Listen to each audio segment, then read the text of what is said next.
Calculate the area of a square that has a side length of 6.5 meters. I'm going to do a little diagram here.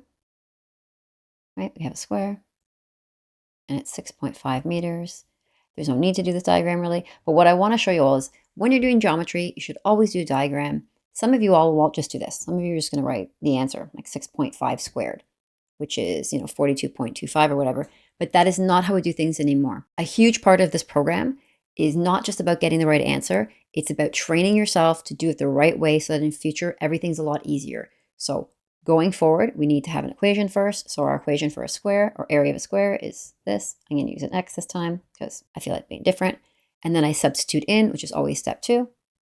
So then we have 6.5 squared, and the final answer is 42.25. And I usually try and make my numbers after the decimal a little smaller, because my writing is terrible.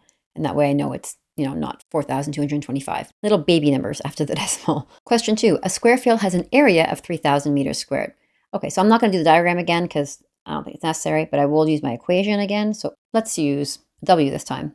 Area equals W squared.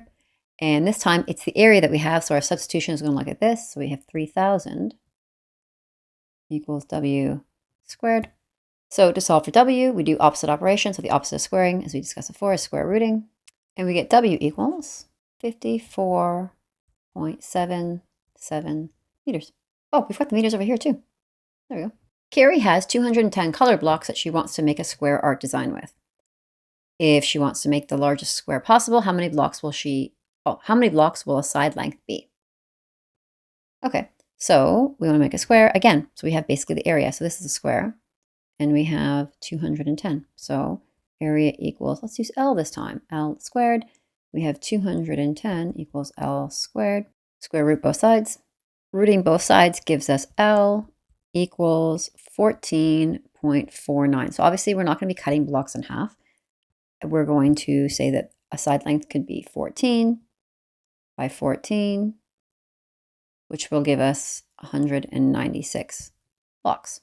So now we have 210, because we started with 210. We're only going to use 196 blocks for that first little art design, which gives us 14 left. So we have 14 blocks to work with here, and we want to make a square out of it. So she could definitely do a 2 by 2. So 2 squared would equal 4.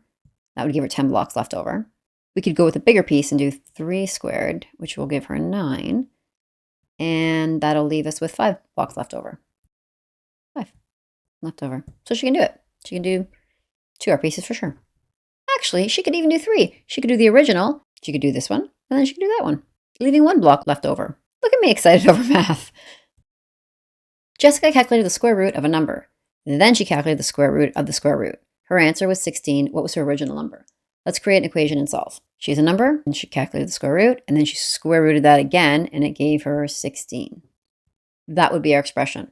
It's not a pretty one, but it's the right one. In terms of this now, we're going to solve for our x. So we'll square both sides, because that's the opposite of square rooting. And then that gives us x equals 256. I put that in my calculator. I can't do that in my head. Oh, we still have that. We have the square root of x equals 256. And then we do it again, because we have to do the opposite again. So we'll square both sides again. And we will get a final answer of, oh my, 65,536. Next page.